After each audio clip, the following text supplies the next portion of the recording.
this is their biggest fundraiser yet, so they're really looking to pull this year. And as you can see behind me, they're having the ceremony. It's close right now. It's been Josh Hawley, back to Claire McCaskill. And Jessica, we'll have all your election results on KSN Local News at 10. As you can see behind me, the foot traffic is steady, but I actually want you to look over here, Starbucks inside of the Joplin Target. Kansas is the first state ever to implement a government position for drone operations. Remnants of the explosive device still here. As you can see, the bottle. An overnight fire burns down a saddle shop. The pit bulls were originally used for hog hunting, but then people started training them for something different. But the pantry allows them to worry about one less thing. A woman has been working on her 7-1 split, and thankfully it's not a difficult stretch or anything. It is bowling, and she's been perfecting her follow-through for 43 years. Since she was 55. KSN's Ashley Godwin got to meet her and now joins us in our studio. And Ashley, she has an incredible story. Yeah, her name is Avis and she's 98 years old. She is the one on her league that the people count on. And after all these years, she isn't stopping anytime soon. I was 55 when I started bowling. That makes, what, 43 years? Avis Styles Bowling Pro. Still hitting the lanes at 98 years old. We just have a good time. At the top of her game, but not yet at the height of her career. She actually, at our national tournaments when she was going with it, she was our anchor man. Avis and Millie, bowling teammates, but even better friends. They've traveled around the country bowling competitively. She actually never got flustered at the last part. I mean, she could put the pressure on. She is just fun. You know, they all take it, like I said, so seriously, and you'll see her with their little like, oh man, or her woo, and she's just a light. Now a solid figure on Mercy Joplin's Prestige League. Avis bowls for the company and good times. We can kid each other. If they make a mistake, well, we can kid them, and it doesn't make any difference. They know it's all in fun. She's always upbeat, never loses her cool, you know, just a joy to be with.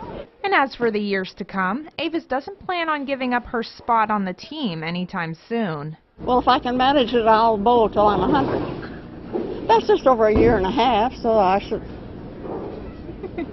shouldn't be a problem. And Avis says her highest score was in the 240s, wow. So I told her I would come and learn from her. Yeah, it sounds like she's learned a lot over the years. Maybe that's the secret to staying so young, too. Oh, yeah, I hope so. All right, Ashley, thanks so much. An overnight fire in Welch consumes a saddle shop, leaving it destroyed. KSN's Ashley Godwin joins us now from our newsroom. And Ashley, the fire took 4 hours to get under control. Yes, surrounding fire departments including Miami, Chitopa, Oswego, Blue Jacket, and Centralia all assisted in the incident. And now with $800,000 of damages and a business completely gone, the owner is trying to figure out what to do next. Still think that I'm just dreaming. We've just always been a part of the community, so if you have horses and you buy tack or different things like that, you're going to know him. Eladio Fonesca got a call around midnight telling him his business was in flames. I was trying to move things out of the way and I couldn't. I mean, the flames was going so high. When we got here, the two main buildings of the stirrup company, which are these two right here that are on the ground, they were fully involved. Disappointed, sure enough. I've done a lot of work in here for years. It all went to waste. Around $800,000 worth of damages for the uninsured saddle shop. The cause of the fire is unknown, but is under suspicion for foul play by the Welch Fire Department. Everything just doesn't add up. Both buildings would start from the south end virtually at the same time. No. The Oklahoma Fire Marshal is investigating the incident, and we'll keep you updated as more details are released. This is KSN, your local news weekend.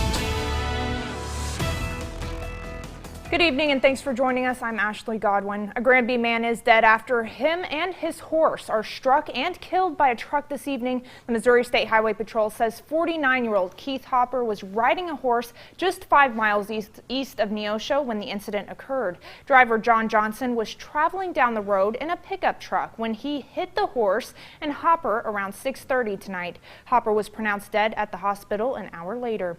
This is Troop D's 6th fatality for the year.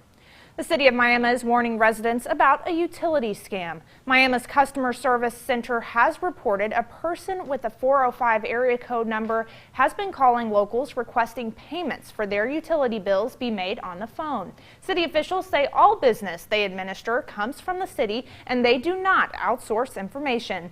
If you have any questions about your utility account, you are asked to call the city at 918-542-6685.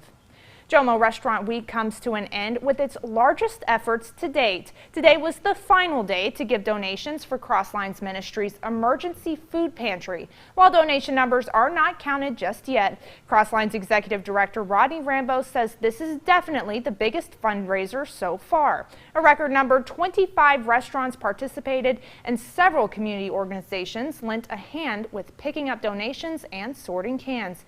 Volunteers from the Rooted Church helped today, just wanting to give back to doing the Lord's work.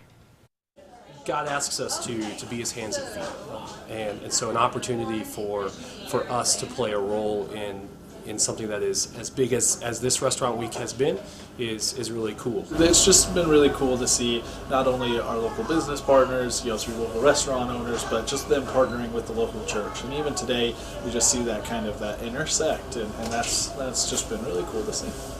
Jomo Restaurant Week is the largest fundraiser Crosslines Ministries hosts each year to stock the pantry for community members in need.